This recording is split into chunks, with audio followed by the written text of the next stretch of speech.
यदि कोई युद्ध की कहानी जिसको आप किसी ना किसी के मुंह से बार बार सुनते हैं, तो वह जरूर अविस्मरणीय और प्रेरणादायक कहानी रही होगी।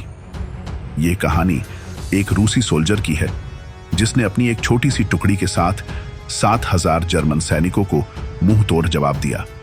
यह सच्ची कहानी भयानक होने के साथ साथ प्रेरणादायक भी है। अभी तक आपने जितनी भी कहानियां सुनी होंगी, उन सब में ये सबसे अलग होने वाली है।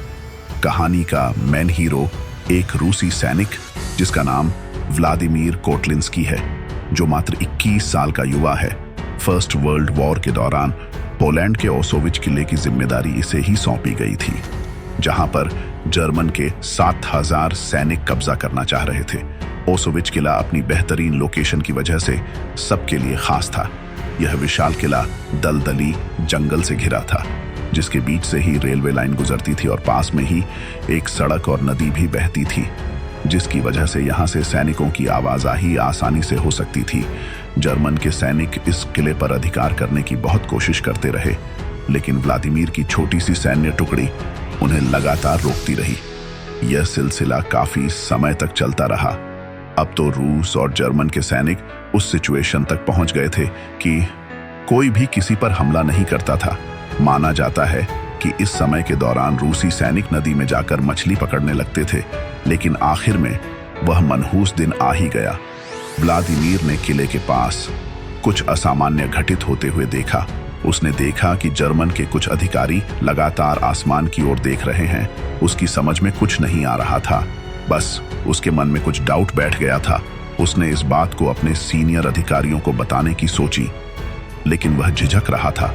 उसको डर था कि कहीं उसके सीनियर अधिकारी उसे पागल और नेतृत्व के अयोग्य न समझ ले।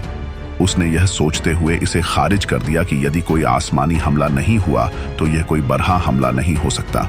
3 दिन बाद 6 अगस्त 1915 को निगरानी में तैनात रूसी सैनिकों ने एक अजीब घटना देखी। उन्होंने देखा कि अंधेरी रात में एक हरा भूरा बादल उनकी ओर आ रहा था, जिससे कुछ बहुत तेज प्रकाश निकल रहा था।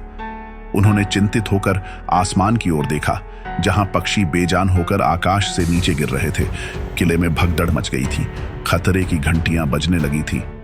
तेज रासायनिक गंध के साथ हवा का झोंका किले में घुस गया, जिसे हवा को भी तीखा कर दिया। साथ ही किले में खांसी की गूंज भी घूमने लगी थी। कोई नहीं जानता था कि जर्मनी ने रूसियों के खिलाफ केमिकल अटैक की प्लानिंग की है। यह केमिकल हथियार क्लोरीन और ब्रोमीन के सहयोग से बना था, जो हवा में सांस लेने पर नमी के साथ हाइड्रोक्लोरिक एसिड बना देता है। इससे आंख नाक जलने के साथ साथ फेफड़े भी फूलने लगते हैं। रूसी सैनिक इस केमिकल अटैक के लिए बिल्कुल भी तैयार नहीं थे। ना ही उनके पास इतने मास्क थे कि वह सभी सैनिकों को दे सके। रूसी सैनिकों के नाक कान से खून बहने लगा था। उनके फेफड़े जलने लगे थे। कुछ सैनिकों ने अपने सिर के चारों ओर गीली शर्ट को लपेट दिया था, ताकि वह एक टेम्परेरी मास्क बना सके। बहुत सारे रूसी सैनिक मारे जा चुके थे और बहुत सारे बेजान हालत में जमीन पर पड़े थे। व्लादिमीर की हालत भी बहुत खराब हो चुकी थी, लेकिन फिर भी वह हार नहीं मानने वाला था। उसने खिड़की के बाहर देखा कि कुछ जर्मन सैनिक उनकी ओर आ रहे हैं। वह खिड़की को छोड़कर खुले आंगन में चला गया और अपने सैनिकों में जोश भरने लगा। वह कहने लगा कि यही तुम्हारा अपने देश के प्रति कर्तव्य पालन करने का समय है। इसको मत गवाओ, यह मौका दोबारा नहीं मिलेगा।